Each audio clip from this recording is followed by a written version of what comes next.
রমজান মাস, এই রমজান মাস হচ্ছে কোরআন নাজিলের মাস, রহমত, মাগফিরাত, নাজাতের মাস। এবং আল্লাহ রাসূল ইসলাম বিদায় হজ্জের ভাষণে বলেছেন, আমি তোমাদের জন্য দুইটা গ্রন্থ রেখে যাচ্ছি, যতদিন পর্যন্ত এই দুইটা গ্রন্থকে তোমরা শক্তভাবে আঁকড়ে ধরবে তোমরা পথভ্রষ্ট হবে না। একটা হচ্ছে কিতাবুল্লাহ, পবিত্র কোরআন মাজিদ, আর একটা হচ্ছে রাসূলুল্লাহ সাল্লাল্লাহু আলাইহি ওয়াসাল্লাম, রাসূল ইসলামের সুন্নাহ। তো এই কোরআন এবং হাদিসকে আমাদের শক্তভাবে আঁকড়ে ধরতে হবে। আজকে সারা বিশ্বব্যাপী মুসলমানদের যেই জুলুম নির্যাতন হচ্ছে মুসলমানদের উপর, এটার মূল কারণ হচ্ছে আমরা কোরআন হাদিস থেকে অনেক দূরে সরে গেছি। সুতরাং আমরা যদি আবার সারা বিশ্বব্যাপী নেতৃত্ব দিতে চাই, আমাদেরকে অনন্য উচ্চতায় নিয়ে যেতে চাই, কোরআন এবং হাদিসের উপর আমাদেরকে আমল করতে হবে এবং কোরআন এবং হাদিস আমাদেরকে যে নির্দেশনা দিয়েছে সে অনুযায়ী আমাদের জীবনকে পরিচালনা করতে হবে। তো আমি আশা করব আজকে এখানে যারা উপস্থিত হয়েছেন, আমাদের এই রমজানে এই কোরআনটা একবার হলেও অর্থসহ শেষ করা দরকার।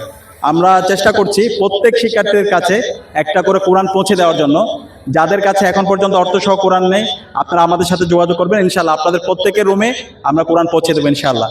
এবং আমরা আপনাদের প্রতি রিকোয়েস্ট করব, এই রমজানে আমরা কোরআন শুরু থেকে শেষ পর্যন্ত অর্থসহ একবার শেষ করবো ইনশাআল্লাহ। আমরা কি পারবো ইনশাআল্লাহ? দেখেন, এই কোরআনের সব অনুবাদ যদি আমরা এক জায়গায় করি, সর্বোচ্চ 700 পৃষ্ঠা হবে। এই 700 পৃষ্ঠার উপন্যাস অনেকে আমরা এক রাতে শেষ করে ফেলেছি, কিন্তু কোরআনটা আমাদের জীবন শেষ হয়ে যাচ্ছে, কিন্তু এখন পর্যন্ত আল্লাহ তাআলা কোরআনে কি বলেছেন সেটা আমরা জানি না। এই অবস্থায় যদি আপনার মৃত্যু হয়, আল্লাহর কাছে আপনি কি জবাব দেবেন?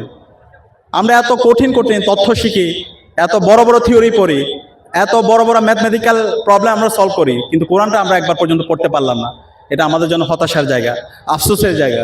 সে আফসোস যেন করতে না হয়, আমাদের এই রমজানের মাঝেই যেন আমরা কোরআনটা অর্থ শেষ করি শুরু থেকে শেষ পর্যন্ত, এবং যদি পারি যত বেশি হিফজ করতে পারি, কোরআন আয়াতের পর হিফজ, এটা যদি করতে পারেন আপনার জীবনটা অনেক বেশি প্রশান্তিময় হয়ে উঠবে। এবং সর্বশেষ যে রিকোয়েস্টটা করব, প্রতিদিনই তো আমরা সেহরি খাওয়ার জন্য উঠি। সেহরি খাওয়ার জন্য যখন উঠি, শেষ রাতে যদি আমি 2 রাকাত অথবা 4 রাকাত তাহাজ্জুদের নামাজ পড়তে পারি, কিয়ামুল লাইল করতে পারি, এবং এই কিয়ামুল লাইলে আপনার ব্যক্তিগত সমস্যা, আপনার পারিবারিক সমস্যা, একাডেমিক সমস্যা, সকল সমস্যার কথা এবং পুরো মুসলিম উম্মার জন্য, দেশের জন্য আপনি একটু আল্লাহর কাছে দোয়া করেন। তো এই কাজগুলো আমরা করার চেষ্টা করব এবং এই রমজান ঈমান এবং ইহতিসাব সহকারে আমরা পার করার চেষ্টা করব ইনশাআল্লাহ। আল্লাহ তাআলা আমাদের জীবনকে অনেক বেশি প্রশান্তিময় করে দিবে। প্রতিদিনই তো আমরা সেহরি খাওয়ার জন্য উঠি। সেহরি খাওয়ার জন্য যখন উঠি, শেষ রাতে যদি আমি 2 রাকাত অথবা 4 রাকাত তাহাজ্জুদের নামাজ পড়তে পারি, কিয়ামুল লাইল করতে পারি, এবং এই কিয়ামুল লাইলে আপনার ব্যক্তিগত সমস্যা, আপনার পারিবারিক সমস্যা, একাডেমিক সমস্যা, সকল সমস্যার কথা এবং পুরো মুসলিম উম্মার জন্য, দেশের জন্য আপনি একটু আল্লাহর কাছে দোয়া করেন। তো এই কাজগুলো আমরা করার চেষ্টা করব এবং এই রমজান ঈমান এবং ইহতিসাব সহকারে আমরা পার করার চেষ্টা করব ইনশাআল্লাহ। আল্লাহ তাআলা আমাদের জীবনকে অনেক বেশি প্রশান্তিময় করে দিবে। ইউএফটি ফার্স্টের সাথে ট্রেড করুন যে কোনো জায়গা থেকে, ক্যাম্পাসে ক্লাসের ফাঁকে, ঢাকার জ্যামে বসে কিংবা ঘরে বসে। ট্রেডিং এখন হাতের মুঠোয়, তাই ট্রেড করুন যখন খুশি, যেখানে খুশি।